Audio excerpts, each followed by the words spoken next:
नमस्कार मंडळी, कशा आहात? मजेत आहात ना? नवीन दिवसाची नवीन सुरुवात. तर काल व्हिडिओ आला नाही, काल फक्त आराम केला आणि आज आहे संडे. तर आम्ही मूवीचा प्लॅन केलेला आहे.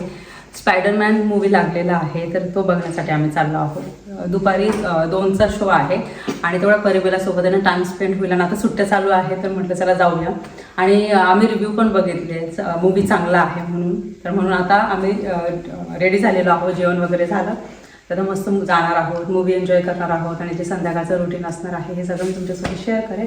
आणि आज काय संडे आहे तर त्यामुळे सगळं शांत शांत असणार. मॉलमध्ये सगळे जे शॉप्स आहेत ते सगळे बंद असतील. फक्त जे मूवीचं आहे ते थिएटर तेच चालू असतं, ते सेक्शन साईडला. एक्साइटेड आहे का? ऍक्शन ओपन आहे. हो, ऍक्शन पण बंद आहे. ऍक्शन पण बंद आहे. सायन्स ऍक्शन स्टोर ओपन आहे. नाही नाही, ते पण बंद आहे. फक्त मूवीचं थिएटर चालू आहे फक्त. चला निघायचं. तेच बोलली. हां ठीक आहे, चालेल. पोचलो आम्ही जस्ट. आणि आज संडे असल्यामुळे बघा पार्किंग रिकामी आहे भरपूर. चला चला इकडे पार्किंग भरपूर रिकामी आहे.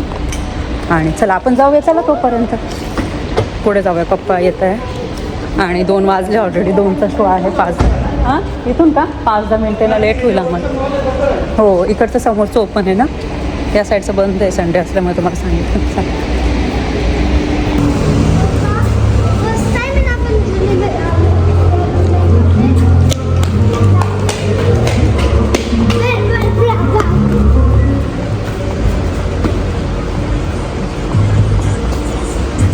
शो आहे 2 वाजता. हो ना, ऑलरेडी 2 हळू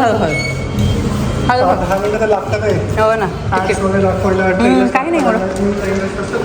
5-10 मिनटं होतातच इकडे. इकडून जायचं पर इथून नाही, इथून समोरून जावं लागतं. ते बंद असतं पहिला, बाहेरून जावं लागतं आपल्याला. ते इथून बाहेरून जावं लागतं, तिथून समोरच्या साईडला. चला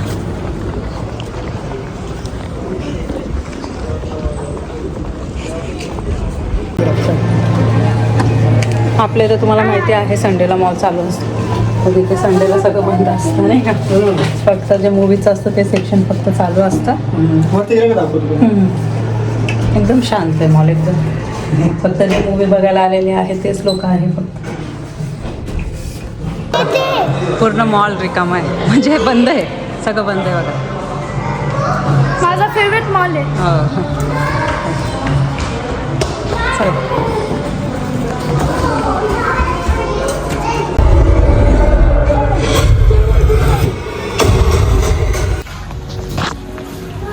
मूवी बघितलं, एकदम छान होता ना. कळालंच नाही, 2.5 तासाचा मूवी होता. 2.5 तास भारी होता. म्हणजे असं बोर नाही झालं. आणि इथे ब्रेक नसतो, इंटरव्हल वगैरे नसतं. काहीच नसतं, फक्त आपल्या बॉलिवूड मूवीमध्येच असतं. पण छान आणि आपण कधी रिलीज होतो ते पण वाट बघत होतो. आता इथे कसं सगळं मॉल वगैरे बंद आहे ना, त्यामुळे मग फक्त जे मूवीला बघायला जे लोक येतात ना, तर त्यांच्यासाठी ना जाण्यासाठी ना वेगळा रस्ता असतो. आता म्हणजे चहाचीच वेळ झाली होती, तर आम्ही विचार केला आता कॉफी घेता घेता इथे बसूया. परिबराने कोल्ड्रिंक घेतली कारण की गरमच एवढं होतं. त्यांना कॉफी आणि चहा घेण्याची सवय आहे, तर त्यांना वेळेवर कॉफी किंवा चहा. आणि मार्बल केक आहे.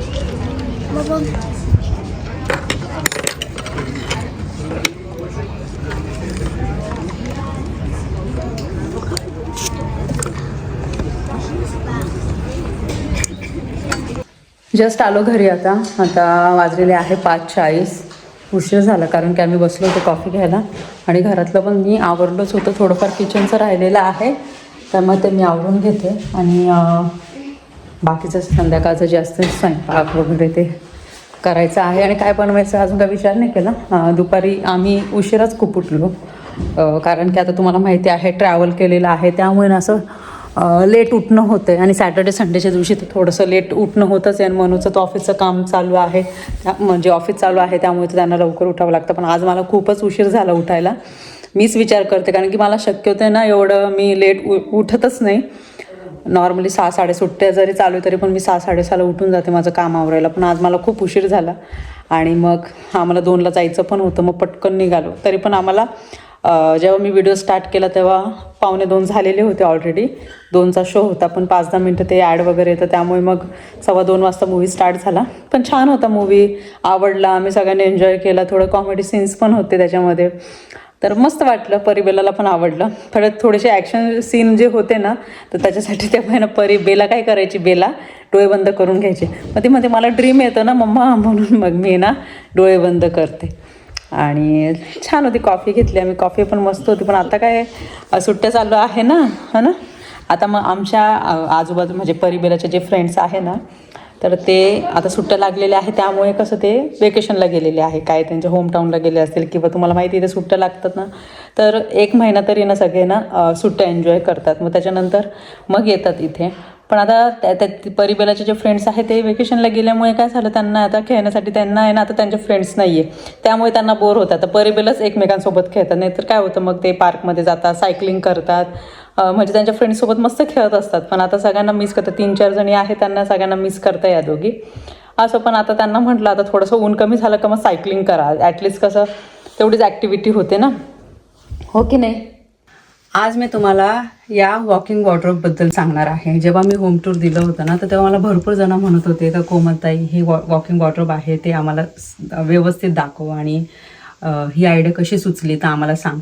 तर ॲक्च्युली काय झालं होतं, जेव्हा घराचं काम होत होतं ना, तर ही स्पेस ओपन होती आणि मला वॉकिंग वॉर्डरोबच बनवायचं होतं. कारण की प्रत्येकाची इच्छा असते. तर मला पण वाटत, अगोदरच्या घरात पण होतं, पण हे मला थोडंसं वेगळं बनवायचं होतं. अगोदरच्या घरात तुम्हाला माहिती आहे वेगवेगळे वॉर्डरोब्स होते आणि त्याला डोअर्स होते. आणि मी डोअर्स याच्यासाठी ठेवले होते कारण की तुम्हाला माहिती धूळ वगैरे बसते, तर ते मेंटेन करण्यासाठी ना डिफिकल्ट जातं. पण ही जी स्पेस होती ना, ही खूप मोठी नव्हती. तर त्यामुळे वॉकिंग वॉर्डरोब तर बनवायचा होता, पण स्पेस पण पाहिजे हे पण आम्ही लक्षात घेतलं. आणि हे आम्ही आयकियामधून बनवून घेतलेलं आहे. तुम्हाला माहिती आहे आयकियामध्ये आपण कस्टमाइज करून आहे ना वॉकिंग वॉर्डरोब किंवा जे आपल्याला फर्निचर बनवायचं आहे ते आपण बनवू शकतो. आणि मला कलर असाच हवा होता कारण की घरातलं जे फर्निचर आहे सिमिलर आहे, म्हणून हे वॉर्डरोब असं वेगळं दिसायला नको म्हणून. आता तुम्हाला ही स्पेस दिसत असेल, तुम्हाला समोर दाखवते. ही जी स्पेस आहे बघा एवढी आहे, इथे रेडी होऊ शकतो आपण. आणि आपल्याला जे कपडे वगैरे ना म्हणजे हे क्लीन करायचं असेल किंवा आपल्याला सगळं अरेंज करायचं असेल, तयारी करायची असेल, तर एवढा स्पेस इनफ आहे. पण जर मी या वॉकिंग वॉर्डरोबला डोअर ठेवले असते तर स्पेस खूप कमी झाली असती. समजा हे असं ओपन करण्याचं आपण ठेवलं असतं ना, तर मग हे ओपन झाल्याच्या नंतर उभं राहण्यासाठी परत मग म्हणजे आम्हाला असं वाटलं का खूप कंजेस्टेड होऊन जाईल. तर त्यामुळे मग आम्ही विचार केला वॉर्डरोब बनवू आपण, पण ओपन वॉर्डरोब बनवू. पण मला हे माहिती होतं जेव्हा आपण आहे ना हे ओपन वॉर्डरोब जेव्हा बनवतो ना, तर त्याला मेंटेन ठेवणं खरंच खूप डिफिकल्ट आहे. डेली क्लीन करावं लागतं, डेली कपडे अरेंज करावे लागतात, डेली कपडेनं व्यवस्थित ठेवावे लागतं. ते तर पहिल्यापासून सवय आहे, सगळं आपल्याला नीटनेटकंच आवडतं आणि व्यवस्थित दिसलं पाहिजे. आता हे जे वॉकिंग वॉर्डरोब आहे ना, हे पूर्ण जे आहे ते माझं आहे. मनोजचं दुसऱ्या रूममध्ये आहे, त्यांचं ती वेगळी स्पेस आहे. तर इथे मला जे कपडे लागतात किंवा जे बाहेरचे घरातले वापरण्याचे किंवा माझी तयारी करण्याचे जॅकेट आहे, लॉंग ड्रेसेस आहे, परत वेगवेगळे जे आहे ते वेगवेगळे सेक्शन केलेले आहे. वॉर्डरोबमध्ये ना स्पेस जास्त आम्हाला बनवायचे होते कारण की आपल्याला कपडे ना जास्त लागतात. आपण कंटिन्यू आपण शॉपिंग करत असतो, तर असं नको व्हायला का आपण बनवतो तर आहे पण स्पेस नाही आणि कपडे ठेवायला जागाच नाही. तर तुम्हाला सगळं एक अगोदर दाखवून देते बघा, असं आहे. नंतर मग मी बाकीच्या एक एक गोष्टी करून दाखवते. आणि इथे विंडो असल्यामुळे कसं उजेड भरपूर पडतो. आणि इथे उभा मिरर आहे एक असा, तर तो पण मी ठेवलेला आहे, पण तो आता साईडला ठेवला कारण की तुम्हाला हे सगळं दाखवायचं आहे म्हणून. असं पूर्ण असतं.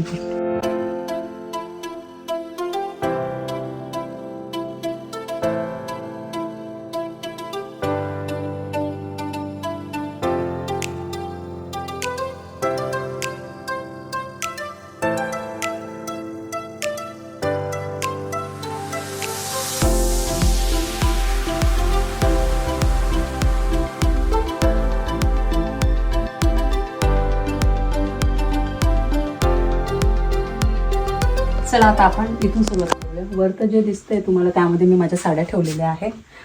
एकदम नवीन साड्या आहेत त्याच मी इथे ठेवलेल्या आहे. बाकीच्या ज्या काही वर्षांपूर्वी मी ज्या साड्या घेतलेल्या आहे ते दुसरं वॉर्डरोब आहे आपल्या बेसमेंटमध्ये, गराजमध्ये, तिथे ठेवलेलं आहे. आता हे जे ड्रेसेस आहे ते आपण बाहेर वगैरे जातो, मिक्स आहे. म्हणजे नवीन पण आहे याच्यामध्ये, 2-3 वर्षापूर्वीची पण आहे. तर हे सगळे मी आता इथे लावलेले आहे. आणि बाकीचे जे आहे काही फोल्ड करून ठेवले, कारण की मला असं वाटतं खूप जास्त गर्दी नको. जेवढं स्पेशियस दिसणार हे वॉर्डरोब किंवा हे वॉकिंग वॉर्डरोब, तर मग चांगलं दिसतं. असं एकदम अशी गर्दी केली ना तर अजिबात चांगलं दिसत नाही. हे जे सेक्शन आहे ना, हे वॉच, सनग्लासेस, परत माझे वॉच, गोल्डन कलरची जर मी वॉच घालत असेल तर गोल्डन कलरचे कडे, सिल्वर कलरची वॉच घालत तर सिल्वर कलरचे कडे, हे माझे बेल्ट वगैरे हे सगळं मी असं अरेंज केलेले आहे. माझे वॉचचं कलेक्शन आहे. आणि हे माझे सनग्लासेस आहे. बाकीचे आहे गाडीमध्ये आहे, काही मनोजच्या गाडीमध्ये काही सनग्लासेस ठेवलेले आहे, काही माझ्या गाडीमध्ये सनग्लासेस ठेवलेले आहे. तर आता सध्या जे ठेवलेले आहे ते इथे आहे. हे माझं फेवरेट आहे, मला आवडतं. आणि त्यानंतर मग हे जे सेक्शन आहे हे जीन्सचं आहे. इथे मी जीन्ससाठी ना स्पेशल असे ठेवलेले आहे, कारण की आपल्याला असं वाटतं वेगवेगळ्या टाईपचे आपल्याकडे जीन्स असायला पाहिजे. कारण की जेव्हा आपण टॉप किंवा एखादं शर्ट वगैरे घालतो तर मग डार्क कलरची जीन्स, लाईट कलरची जीन्स आपल्याला कॉम्बिनेशन करता येतं आणि तशी स्टायलिंगसुद्धा करता येते. त्यानंतर हे जे सेक्शन आहे हे सगळं जस्ट टॉपसाठी केलेलं आहे, जे नॉर्मल कपडे आहेत ते. आणि त्याच्यानंतर हे जे आहे इथे पण नॉर्मल जे कपडे आहेत ते ठेवलेले आहेत. आणि त्यानंतर हे जे आहे, हे जे माझे नवीन कपडे आहे ते जस्ट मी असं ठेवले. आणि ठेवायला कसं इथे असं ग्लास असल्यामुळे कसं सगळं असं व्यवस्थित दिसलं पाहिजे, म्हणून मग मी ठेवण्याचा प्रयत्न करते, अरेंज करण्याचा प्रयत्न करते. इथे पण असे टॉपचं आहे. आणि त्यानंतर मी इथे जे ड्रेसेस आहे माझे नवीन ते सगळे मी इथे फोल्ड करून ठेवलेले आहे. परत हे जे नवीन आपले इंडियन ड्रेसेस वगैरे आहे तर ते इथे ठेवले मी. आणि इथे जे आहे ना शर्ट, तर मी ते हँगरमध्ये असे लावून ठेवलेले आहे. बाकीचे आहे याच्यामधले ते फोल्ड करून ठेवले. अगेन तुम्हाला सांगते जास्त गर्दी वगैरे नको म्हणून मग मी जस्ट मोजकेच ठेवलेले आहे. त्याच्यानंतर जेवढं पण माझं बॅगचं कलेक्शन आहे ते मी वरच्या साईडला ठेवलेलं आहे. मला ग्लासचं कलेक्शन करायचं होतं, जसं मी अगोदरच्या घरात केलं होतं, नवीन वॉर्डरोब बनवलं होतं. तर मग काय होतं, प्रत्येक अशी बॅग करायला ना मग ते खूप स्पेस कमी पडतो आणि किती बनवणार ते ग्लासचं. तर मी विचार केला एकच स्पेस बनवते आणि एक करून असं अरेंज करू शकतो. इथे पण ठेवू शकते, इथे वरती स्पेस आहे, तर या वरच्या स्पेसला पण आहे ना बॅग आपल्याला ठेवता येईल, म्हणून मग मी असं बनवलेलं आहे. त्याच्यानंतर तुम्हाला माहिती आहे विंटर असतं, तर विंटरला पण आहे ना जे स्वेटशर्ट वगैरे जे असतं ते जस्ट मी इथे ठेवलेले आहे. काही मी ना बास्केटमध्ये ठेवलेले आहे. ते हे त्याचं सेक्शन आहे. हे परत हे सेक्शन आहे खालच्या साईडला. वरती हे रिकामं आहे, तर सांगितलं जास्त बनवून ठेवलेलं आहे, स्पेस जास्त कपडे झाले तर ठेवता येईल. आणि अगेन हे साड्यांचं वगैरे मी ठेवलेलं आहे इथे. आणि वरती जे सेक्शन आहे ते पण साड्यांचंच आहे. ते नवीन साड्या आहेत त्याच मी ते ठेवलेल्या आहे. आणि आता सण वगैरे येतात तर मग ते बरं पडतं, मग ते खाली कुठं ठेवणार, परत ते दुसऱ्या वॉर्डरोबमध्ये परत आणायचं हे. आणि हे सगळे जॅकेट्स आहे माझे, ट्रॅकसूट आहे याच्यामध्ये. परत तुम्हाला माहिती आहे पाऊस पण असतो, तर मग त्याच्यात पाऊस थंडी असते त्याचं ते वेगळं जॅकेट, विंटरचं वेगळं, समरचं वेगळं. आणि काय लॉंग ड्रेसेस 3-4 आहे, जस्ट मी असे लावलेले आहे, स्पेस होता म्हणून मी इथे ठेवलं. अगेन हे जे आहे याच्यामध्ये काही नाही ठेवले, हे रिकामं आहे, हे मला वरच्या साईडला ठेवायचं आहे, ठेवू नंतर. त्याच्यानंतर इथे पण आहे ना मी साड्यांचं वगैरे ते ठेवलं, खालीच ठेवलेलं आहे. कारण की प्रत्येक वेळेस काय होतं, वरती ठेवलं ना तर मग परत काढावं लागतं, परत ठेवावं लागतं, त्याच्यामुळे मी खालीच ठेवले. हे जे सेक्शन आहे माझं ज्वेलरीचं आहे, ते इथे मी सगळ्या अशा वस्तू आहे ना अरेंज करून ठेवते. इयरिंग्स वगैरे खूप झाले, आता हे सगळं मी इथे लावलेलं आहे. पण आता हे वेगळं आहे, हे अरेंज करून ठेवणार मी. त्याच्यानंतर हे माझे जिमचे आहे कपडे. परत हे आपण आता क्रिकेट मॅच बघायला गेलो होतो तर रोहित शर्मा, विराट कोहली त्याचे जे टी शर्ट आहे ते. अगेन त्याच्यानंतर मग इथे पण आहे ना जे माझे अगोदरचे इंडियन ड्रेसेस आहे ना ते मी यामध्ये ठेवलेले आहे. हे बघा, आणि हे जस्ट लेगिन्स वगैरे असतं ना तर ते ठेवलेलं आहे. तर अशा पद्धतीने खाली कार्पेट हवं होतं, तर मग हे मी असं टाकलेलं आहे. आणि इथे हे फुल मिरर ठेवलं, इथे हा मिरर म्हणजे रेडी. आणि इथे मी अशी लाईट लावून ठेवलेली आहे, समजा आपल्याला मेकअप वगैरे करायचा असेल ना तर इथे लाईटसुद्धा चालू होते. तर ही जी आयडिया आहे ना तेव्हाच आम्ही केली होती का जेव्हा आपल्याला हे काम करायचं कसं असायला पाहिजे. आणि मग असं सिम्पल वेने आम्ही हे वॉकिंग वॉर्डरोब बनवलेलं आहे. आणि माझ्या डोक्यात जसा विचार होता, आणि हे मेकअपचं तर तुम्हाला दाखवलंच नाही मी. हे जे सेक्शन आहे हे आपलं मेकअपचं, हे जे बास्केट छोटे छोटे आणले होते याच्यामध्ये जे मेकअपच्या ज्या वस्तू आहेत त्या मी सगळ्या ठेवलेल्या आहेत. त्याच्यानंतरच्या बाकीच्या एक एक करून त्या वस्तू जे ठेवतो आपलं जे रेग्युलर, हे माझे बांगड्या वगैरे जे असतं ते मी इथे ठेवलेले आहेत. काय इथे पण बघा ते ज्वेलरी वगैरे जे आहे ना ते मी इथे ठेवलेलं आहे. कारण की हे कसं आपलं डेली वापरणं नसतं, आणि आपण काय सण वगैरे असेल तर त्यावेळेसच आहे ना आपण हे सगळं यूज करत असतो, पण नॉर्मली कसं एवढं यूज होत नाही, म्हणून जे वापरते ते मी इथे ठेवलेलं आहे. आपलं ते बाथरूम आहे त्याच्या ड्रॉअरमध्ये पण वेगळे ते स्किन केअरचं वगैरे ते तिथे ठेवलेलं आहे, ते मी इथे ठेवलेलं नाही आहे. तर अशा पद्धतीने मी माझं वॉकिंग वॉर्डरोब बनवलेलं आहे आणि माझ्या आवडीनुसार मी इथे वस्तू अरेंज केलेल्या आहे. भरपूर सारे कमेंट्स आले होते का बनव पण मला वेळच नव्हता मिळत. तर मी विचार केला चला हे डिटेलमध्ये तुम्हाला हे जे टूर आहे वॉकिंग वॉर्डरोबचं ते देते आणि कशा पद्धतीने हे अरेंज केलेलं आहे ते सुद्धा दाखवते आणि कसं वाटलं हे सुद्धा मला कमेंटमध्ये नक्की सांगा. तर चला, जेवण झालं जस्ट आणि सध्या ना खूप जास्त हेवी खावंसं वाटत नाही आहे. तर आता लाईटच खाल्लेलं आहे आणि बसलो आहोत आणि जेवण पण आमचं उशिरा झालं 8:30 वाजता. काल तर आम्हाला खूप उशीर झाला होता. 9:30ला आम्ही जेवण करायला बसलो होतो कारण की लवकर जेवण करण्याची इच्छा होते. फक्त आम्हाला हे यावेळेस मला असं वाटतं यावेळेस ना उन्हाळा आहे ना तसं आमचं टायमिंगचं झालेलं आहे उन्हाळ्यामध्ये. अदरवाईज थंडी असली का आम्ही 6:30लाच जेवायला बसतो. 7ची पण वाट बघत नाही कारण की थंडीमध्ये खूप जास्त भूक लागते पण उन्हाळ्यामध्ये खूप कमी जेवण पण जातं आणि भूक पण कमी लागते. आणि आता तर ना जेवणाचा टाईम तर एकदमच असा चेंज झालेला आहे. तर असा होता हा आजचा व्हिडिओ. आय होप तुम्हाला हा आजचा व्हिडिओ आवडला असेल. व्हिडिओ आवडला असेल तर व्हिडिओला लाईक करा, शेअर करा, सबस्क्राईब करा आणि व्हिडिओला हाईप नसेल केलं तर व्हिडिओला हाईप करायला सुद्धा विसरू नका. भेटूया आपण लवकरच नवीन व्हिडिओमध्ये. तोपर्यंत सर्वांनी काळजी घ्या. बाय.